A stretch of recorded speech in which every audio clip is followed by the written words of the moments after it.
동양은 역사적으로 인류가 나아갈 길을 제시해 왔습니다. 동양을 의미하는 영어 단어인 오리엔트는 방향을 정하다, 자기의 위치를 알다 라는 의미입니다.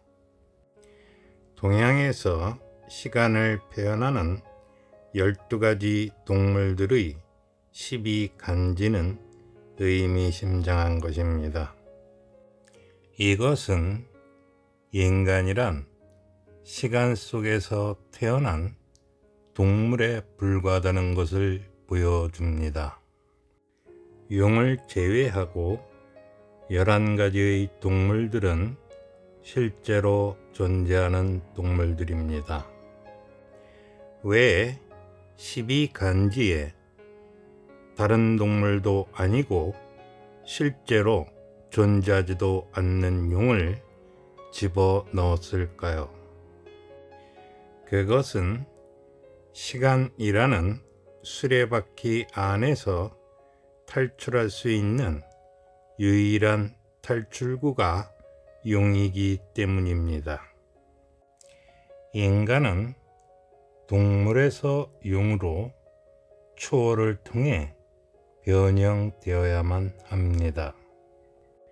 서양은 역사적으로 시간을 직선의 개념으로 간주해 왔습니다. 그래서 그들은 인간의 삶을 단 한 번뿐이라고 믿고 있습니다. 그들은 당연히 윤회나 환생을 믿지 않습니다. 서양 문명의 중심축인 기독교가 지옥과 천국을 그토록 강조하는 이유도 시간을 직선으로 보는 데 있습니다. 단 한 번의 인간의 삶에서 죽으면 가게 될 지옥과 천국은 그들에게 대단히 중요할 수밖에 없습니다.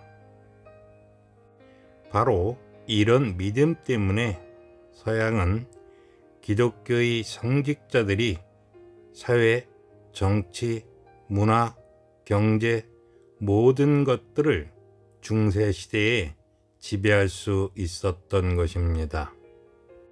심지어 종교 성직자들은 종교 재판을 통해서 여인들을 마녀라고 불에 태워 죽였습니다.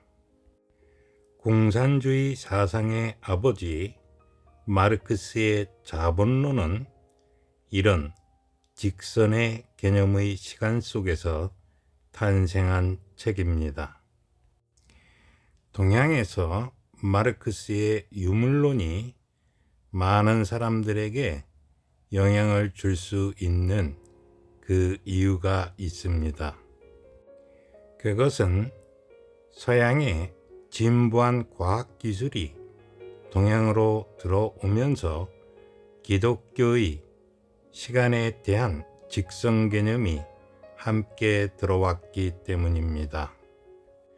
사실 한국의 나이에서 한 살의 나이를 태어나는 순간부터 주는 이유는 시간을 직선 개념이 아니라 원의 형태의 순환으로 보기 때문입니다. 이것은 인간이 용이 되어 이 시간의 수레바퀴에서 탈출하지 못하면 인간은 동물로서 계속 윤회를 해야 한다는 것이 12간지가 알려주는 의미입니다. 마르크스의 공산주의 사상은 자궁에서 태어난 순간부터 인간의 나이로 간주하는 기독교 문명의 아류입니다. 이것은 실제로 육체라는 물질의 형태로 눈에 보이는 아기를 인간으로만 취급하는 것입니다. 오직 인간을 물질인 육체로만 보는 것이 기독교이고 마르크스 사상입니다. 유일한 차이점은 기독교는 지옥과 천국을 가는 영혼을 믿는 것이고 유물론은 영혼을 믿지 않는다는 것입니다. 그러나 둘 다 시간을 직선의 개념으로 단 한 번의 인생을 믿는다는 것은 공통점입니다. 죽은 시신을 방부 처리해서 보존하는 이유도 공산주의 사상은 육체가 전부인 유물론을 믿기 때문입니다. 누군가 예수에게 천국은 어떤 곳이냐고 물었을 때 그는 이런 말을 했습니다. 그곳에는 시간이 없을 것이다. 21세기에 들어와서 아인슈타인의 상대성 이론으로 시간과 공간이 둘이 아닌 하나라는 것이 밝혀졌습니다. 많은 사람들이 상대성 이론을 말하지만 실제로 그의 이론을 이해하는 사람은 전 세계적으로 3명에서 4명이라고 말합니다. 그것은 대부분의 인간은 육체라는 물질의 세계에 갇혀 있기 때문입니다. 자신의 몸이 변화하고 세상이 변화합니다. 이렇게 변화가 존재한다는 것은 분명 시간도 존재한다는 것인데 어떻게 아무것도 없는 텅 빈 공간과 시간이 같은 것인지 사람들은 이해하기 어렵습니다. 이것을 이해하려면 모든 물질은 실제로 존재하는 물질이 아니라 빛의 변형이라는 것을 체험해야만 합니다. 그래서 빛의 입자와 파동, 원자핵과 중성자, 그리고 전자까지 파고 들어간 과학이 진리의 90%는 근접했다고 말할 수 있습니다. 그러나 과학은 결코 진리에 도달할 수 없습니다. 과학자 자신이 빛이 되고 원자핵과 중성자 그리고 전자가 되기 전에는 진리가 무엇인지 알 수 없습니다. 그들은 계속 빛을 하나의 물질로서 실험하고 연구하고 탐구하며 그저 원자핵과 중성자나 전자를 갖고서 원자폭탄이나 중성자탄이나 만들기 때문입니다. 세상에서 명상을 했다면 붓다가 될 수 있었던 인간이 2명이 있는데 한 명은 아인슈타인이고 다른 한 명은 니체입니다. 니체는 인간은 타락한 신이다 라는 놀라운 선언을 했습니다. 인간이 신이기에 그는 신은 죽었다 라고 말했던 것입니다. 그는 25세기에 실제로 존재했었던 조로아스터교의 교주 자라투스트라를 부활시킨 인물입니다. 인간을 단지 양떼 무리 속의 양으로 본 그의 통찰력은 놀랍습니다. 그는 이 양떼의 무리에서 탈출한 용감한 양이 아니라 홀로 있는 사자로 변형되어야만 한다고 주장합니다. 그리고 사자는 다시 순진무구하고 천진난만한 어린 아이로 성장해야만 한다고 말합니다. 그때 비로소 양이 아니라 인간이 될 수 있다고 말합니다. 불교의 15도는 바로 어린 동자의 이야기입니다. 사실 니체는 흐름에 뛰어들지 못했습니다. 그가 선택한 것은 자살이었습니다. 그는 자신의 존재의 시면을 괴물로 보았습니다. 어떤 사람들은 학문의 깊이가 깊다 또는 사색의 깊이가 있다 이런 말을 합니다. 그러나 학문의 깊이나 사색의 깊이 같은 것은 없습니다. 그런 것들은 단지 문자나 단어나 숫자에 불과한 것입니다. 붓다의 눈으로 보면 그저 전자들의 활발한 움직임에 불과합니다. 인간에게 진짜 필요한 것은 그런 것이 아니라 존재의 깊이입니다. 인간에게는 자신의 존재의 깊이인 시면 속으로 뛰어드는 용기가 필요합니다. 존재의 시면 속으로 뛰어드는 것이 진리의 흐름에 들어가는 것입니다. 그리고 이것은 동물에서 용이 되기 위해 자신을 이무기로 변형시키는 것입니다. 모든 양떼의 무리들에는 양들을 지키는 개들이 존재합니다. 공산당에는 인민을 감시하는 개들이 있듯이 종교에는 성직자들이란 개들이 있습니다. 공산당이나 성직자들이나 둘 다 양들에게 이념과 교리와 신조와 사상으로 무리에서 이탈하지 못하게 지킵니다. 그러나 인간은 그 머리에서 내려와야만 합니다.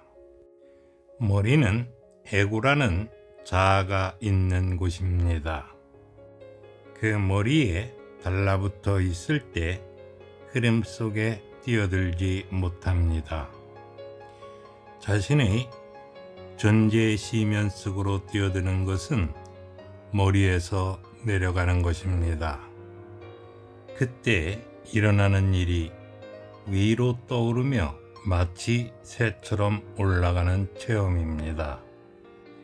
이 체험이 일어나면 누구든지 두려움과 공포를 느낍니다. 당신은 수세기 동안 단단한 지상에 두 발로 서 있는 것에 안전함을 느껴왔습니다. 그래서 최초로 몸과 마음의 이 분리의 체험은 당신에게 두려움과 공포로 다가옵니다. 이 해프닝은 당신이 완전히 지치고 녹초가 되어 마음이 머리의 사념이나 가슴의 감정 그리고 배꼽의 느낌에 매달리지 않을 때 일어나는 현상입니다. 이 체험을 얻기 위해 당신은 자신의 몸을 학대할 수 있습니다. 세디스트나 메조키스트나 둘 다 올바른 수행 방법이 아닙니다. 올바른 수행 방법은 자동 로봇처럼 습관적으로 사념에 매달리고 감정에 휩쓸리고 느낌에 좌우되지 않는 것입니다. 밤에 잠을 잘 때 왜 꿈을 꿀까요? 꿈이란 사념들이 이미지로 전환되어 보여지는 것입니다. 꿈을 꿀 때는 뇌 속의 생각할 때 움직이는 전자와는 다른 전자가 움직이게 됩니다. 당연히 뇌파도 사념과는 다른 형태의 뇌파가 나타납니다.